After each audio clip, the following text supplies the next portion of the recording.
Episode 6 The Three Qualities.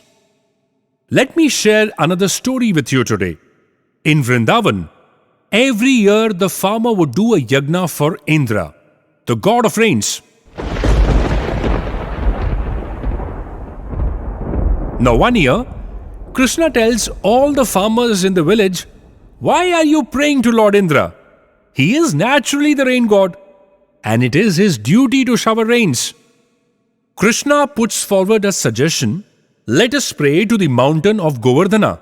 The mountain gives us fruits and vegetables and fodder for our cattle. The entire village warns Krishna of the anger of Lord Indra. But ultimately they agree and decide not to have the annual ritual of yagna to please Indra. Now Indra gets very angry and creates a deluge by showering abundant rains. The entire village is devastated.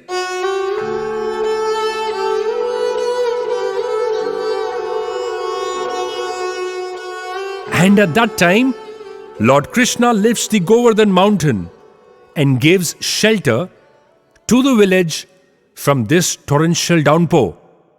It is then that Lord Indra realizes that Krishna is an avatar of Vishnu and apologizes for his mistake. Krishna reminds Indra that as Lord of Rains, it is his duty to shower rains, and he should not expect people to pray to him for something which is his duty. Now, this does not mean we should be thankless to people doing their duty, but it also does not mean that we should be bribing people to do their jobs. Unfortunately, the public mentality is still steeped in the needless discrimination of people based on their identity. Now, when was the last time you said thank you to the person who sweeps the streets every morning?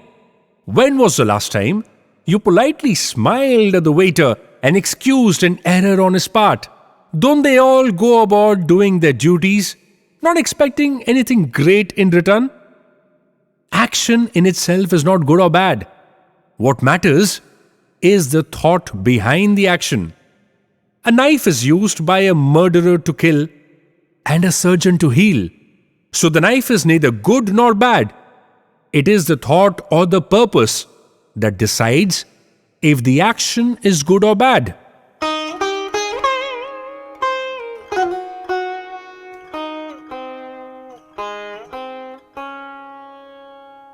So can I ask you a question? What decides an individual's actions?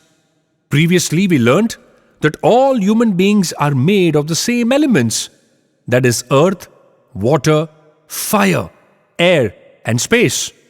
Now, the Atma or part of God is residing in every human being. Then what is it that differentiates the actions of every human being? The actions of the human being are decided by the three gunas or qualities, which are Sattva, Rajas, and Tamas.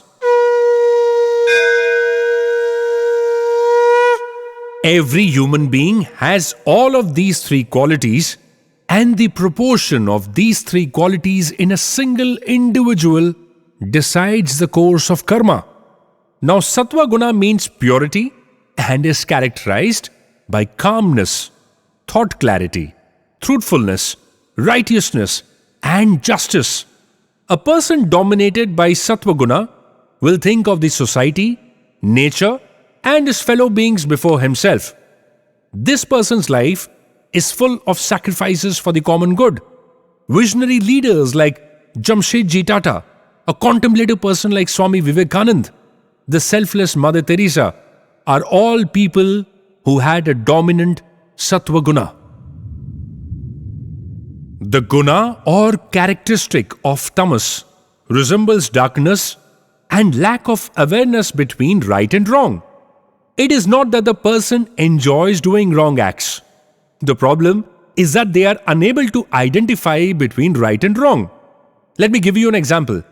An uneducated son of a thief takes up the same profession of looting people. Can we blame him for this? Maybe not. Because he saw his father do the same thing all his life, he was made to believe it is okay to steal from others. Now, tamas is also the quality in which there is absence discerning knowledge. Therefore, tamas is often attributed to the metaphor of darkness, a place where the light of knowledge cannot enter. Between these two resides the rajas guna. Rajas means that one is aware of the righteous course of action, but is unable to follow the same because the world beyond oneself is obscured from view. Now, rajas is characterized by selfishness, greed, and ego. For people dominated by the rajas guna, the world starts and ends with their own requirements, ambitions, and personal goals, even if that comes at the cost of others. Such a person tends to be inefficient and would not be able to give their full potential as they are blind to see the bigger picture. Give it a thought. Who is more dangerous to the society? A thief or a policeman who takes the bribe and lets the thief walk away scot-free? Now, the thief does not have a choice as he was not educated and he was not given a choice to choose his profession. But a policeman, he is supposed to be educated. He is supposed to assist and protect the citizens. Many people tend to wear a uniform to mask their own insecurities, to dominate others, and to disobey the law, thinking that they are the law. This often becomes a gross misuse of power and therefore becomes a violation of karma. So, depending upon the proportion of the sattva, tamas, and rajas guna in a single individual, a person's karma is decided. And even though every single individual is made of the same 5 elements, the karma of every individual is different, and the journey of the soul is dependent on the kind of karma that he or she does. Krishna says, the obstacles or roadblocks for sattvic action are anger and desire. The consciousness and intellect of a person helps a person to control the desires and direct the mind towards sattvic action. But when the strength of desire is stronger than the power of intellect, it leads to agitation, frustration, and anger. Our sense organs, the mind and the intellect, are the seats of desire. The need of the senses, the emotional disturbances due to attachments, the need for power, honor and recognition, appreciation, all take birth in this intellect. When one learns to deal with desires by controlling the sense organs and the mind with intellect, then the person achieves clarity of the mind to perform their actions with focus and dedication, not having an attachment to the outcome of the actions. From the practical perspective, not all desires are bad. Positive desires in the field of science, economics, and administration help greatly in the advancement of humanity at large. If scientists desire to carry out research for the betterment of others, such a desire must be supported by the government and research organizations. But smaller desires like binge watching of your favorite web series at the cost of postponing important work, it must be ignored. This turns out to be a tamasic quality, as laziness or inactivity is also a feature of this guna. If a person wishes to sit by the seashore and satisfy their craving for cotton candy, it is a harmless desire, so must be fulfilled as soon as possible. But if a certain desire cause mental disturbances, cause harm to the self and to other people at large, don't you agree when I say such desires are negative and harmful and must be eliminated? So this chapter of the Bhagavad Gita not only explains the need for action over inaction, but also tells us to choose the appropriate action with the help of our intellect.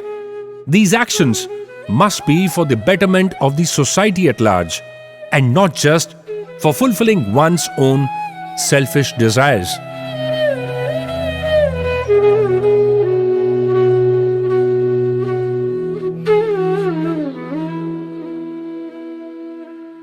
Thank you so much for listening to us.